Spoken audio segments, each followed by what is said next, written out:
지난 한 해 이제 좀 부동산 시장이 어땠는지 좀 간략하게 짚어주신다면 어떨까요? 시장에서는 지금 나타나는 미세한 조정이 더 길게 갈 거라고 이제 보는, 가격이 떨어지길 기대하는 세력들도 있고, 종전의 학습 효과 때문에 일시적인 조정을 거쳐서 뭐 선거 이슈나 저금리 유동성 장세 등이 받쳐주는 뭐 계속되고 있는 상황이다 보니 그런 것들로 다시 오를 수도 있다는 기대감이 아직은 힘겨루기를 하고 있는 상황이고요. 당분간은 이러한 힘겨루기 양상이 지속되면서 거래 없이 이제 좀 약보합세가 이어지는 상황이 될 거라고 보여집니다. 하반기에 전세 시장의 가격이 계속 불안하게 오른다거나 뭐 미세하긴 하지만 선거라던가 인프라 투자 같은 경기 활성화를 위한 재정 투자 같은 것들이 영향을 미치는 지역에서는 다시 부동산이나 주택 가격이 조금 오르는 양상이 나타날 것도 가능해 보이기는 합니다. 그래서 하반기에 좀 더 변동의 무게가 실려 있는 상황입니다. 실제로 시장에서는 그렇게 가격 하향 조정의 움직임이 아직 그렇게 뚜렷하게 보인다고 볼 수는 없습니다. 여러 가지 이제 규제라던가 특히 이제 보유세 규제나 이런 것들이 최근에 좀 대두되면서 다주택자분들이 이제 고민을 하는 분들 많이 늘어나긴 했지만 실제로는 그렇게 가격을 크게 낮춰서 급매물로 출시하는 분들이 그렇게 아직 많은 건 아니고 뭐 어떻게 보면 또 매수자들도 대출 규제라던가 추가 하락 기대 때문에 계속 관망을 하고 있는 상황이다 보니 거래 자체가 그렇게 원활하게 되지는 않고 있고요. 가격 하락 조정 정도도 그렇게 뭐 뚜렷하게 나타나거나 계속적으로 급매물이 소화되면서 가격이 정상적으로 떨어지는 이런 추세를 보여주지는 않고 있는 것 같습니다. 그래서 당분간 급등한 지역에서 일부 급매물이 나오고 뭐 간헐적으로 거래가 되면서 뭐 변동률 통계 같은 것들도 그렇고 실제로 조금 하향 조정되기는 하겠지만 규제의 강도나 정부의 의지보다는 하락폭이나 낙폭이 그렇게 크지는 않을 수 있겠다는 게 좀 예측이고요. 투자자 혹은 실수요자들은 좀 어디에 주력해서 이제 시장을 좀 봐야 될까요? 주택 투자 수요의 경우에는 사실 대부분 이미 주택을 소유하고 있는 소위 다주택자들이 좀 더 많을 것으로 예상이 돼서 이런 수요자들의 경우에는 아무래도 대출도 막혀 있을 뿐더러 올해부터 계속적으로 강화되어 나갈 보유세에 대한 부담이 상당히 심리적으로 작동할 가능성이 많습니다. 그래서 오히려 좀 무리한 추가 구매를 서두르기보다는 가지고 있는 여러 가지 주택 자산들의 뭐 상황들을 좀 정리하고 세금을 최대한 절세할 수 있는 이런 전략들을 좀 정비한 다음에 이후의 상황들을 보고 좀 조심스럽게 움직일 가능성이 많아서 당분간은 좀 관망세가 우세할 것으로 보여지고요. 새주택 수요의 경우에는 여전히 서울이나 서울에 인접한 수도권 좀 신축 아파트를 중심으로 역세권 새 아파트에 대한 교체 수요나 내집 마련 수요가 여전히 많은 것으로 분석이 됩니다. 전세 가격이 계속 강세를 보이고 있는 게 그거의 반증이라고도 볼 수 있는데요. 그러다 보니 새주택 수요자들은 아무래도 대출 규제가 상대적으로 덜하거나 아니면 혹은 이제 신규 분양 같은 종전의 무주택 가점 요건 같은 것들을 좀 최대한 쓸 수 있는 분들의 경우에는 뭐 신축 아파트를 구입한다거나 새 아파트 청약에 나선다거나 이런 전략에 계속해서 좀 열심히 뛰어들 것으로 예상이 됩니다.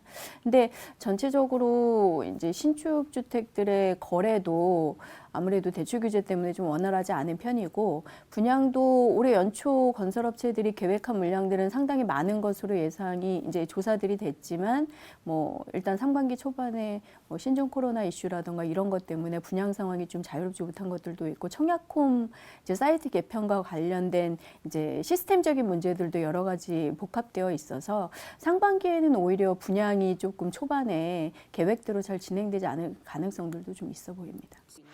상승되고 있는 비규제 지역이라던가 그런 부분은 어느 쪽을 좀 눈여겨보면 좋을까요? 아무래도 자금력이 이제 좀 높은 분들이라면 가격대가 좀 비싸더라도 그 전에 이미 확실하게 상품 가치를 인정받았던 고가 지역의 아파트군을 공략하는 게 절대적으로 제일 맞는 방법이기는 합니다. 근데 워낙 가격대가 높게 이미 형성돼 있고 오른 가격에서 떨어진 조정 정도는 아직 그렇게 하락 조정 정도가 크지 않기 때문에 당분간은 뭐 조금 더 기다려보는 전략을 쓰는 게 맞을 것 같고요. 또 일부 조정지역 다주택자들에 대한 장기 보유자들에 대한 장특공제 제공 같은 이제 한시 제도 특례 기간 같은 것들이 상반기까지는 있으니까 그런 것들을 중심으로 한 가격이 좀 하향 조정된 매물들을 기다리면서 전략을 세우는 게 맞을 것 같고 그렇다라고 하면 대출 이슈에서도 자유로운 9억 이내에 좀 가격대가 상대적으로 낮으면서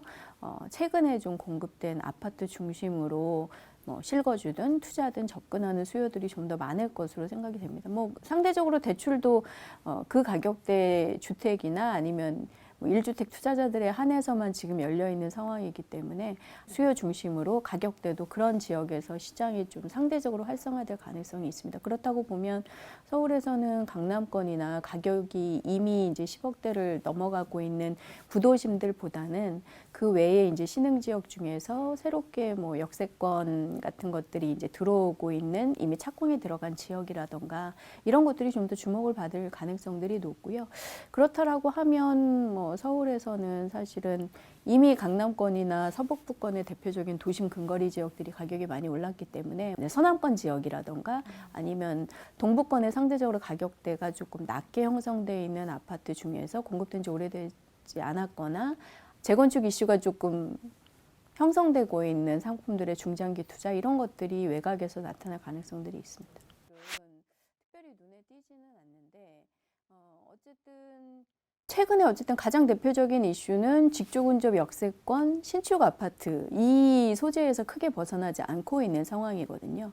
그래서 기본적으로 최근에 이제 세대 변화상 대부분이 이제 맞벌이 부부들이기 때문에 가까운 지하철 역세권을 이용해서 직장 출퇴근이 용이한 이런 주택들이 젊은 세대들한테는 뭐 내 집 마련이건 투자건 가장 중요한 요소고 거기에 기존에 뭐 학교라던가 이런 주거 환경 같은 것들이 일정 부분 갇혀 있는 곳이면 그 지역에 이제 오래되지 않은 아파트들 뭐 이런 것들이 대부분 좀 이슈가 되는 것 같습니다. 그러면 서울로 최근에 이제 조금 광역 전철망 같은 것들이 뚫리고 있는 경기 지역에 좀 저렴한 주택들이나 뭐 이런 것들도 이슈가 될 가능성들이 있습니다. 아무래도 상대적으로 싸고 대출 규제라던가 세금 규제에서 조금 더 자유롭기 때문에 주택이 현재 없거나 주택이 필요한 수요자들은 뭐 구입하는 대상 지역이나 시기는 뭐 단기적인 이런 변수들이나 대출 제도에 따라서 좀 결정해야 되는 부분들이 있겠지만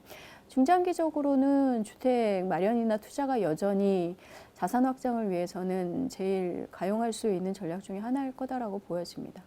다만 단기적으로는 조금 조정의 양상이 있기는 하니까 뭐 너무 서두르실 필요는 없겠죠. 낙폭이 그렇게 크지는 않을 수 있겠다는 게 좀 예측이고요.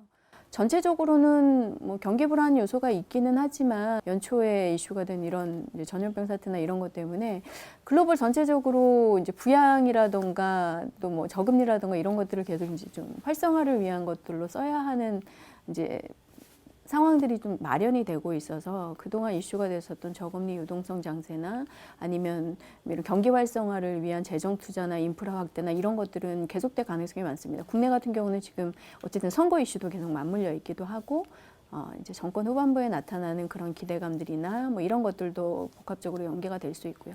그렇다라고 하면 뭐 급매물이 나올 수 있는 그런 양도세 중과 배제 특례 뭐 이런 기관들의 일부 급매물이 나오겠지만 조정이 크지 않은 상황에서 하반기로 가면서 좀 하락이 그렇게 뚜렷하게 나타나지 않은 상태에서 다시 조금 이제 바닥 다지기에 들어갈 가능성도 있어 보입니다. 그러면 경기가 어느 정도 이제 크게 나빠지지만 않는다면 가격이 그렇게 계속 크게 폭락할 가능성이 아직은 보이지 않는 것 같습니다.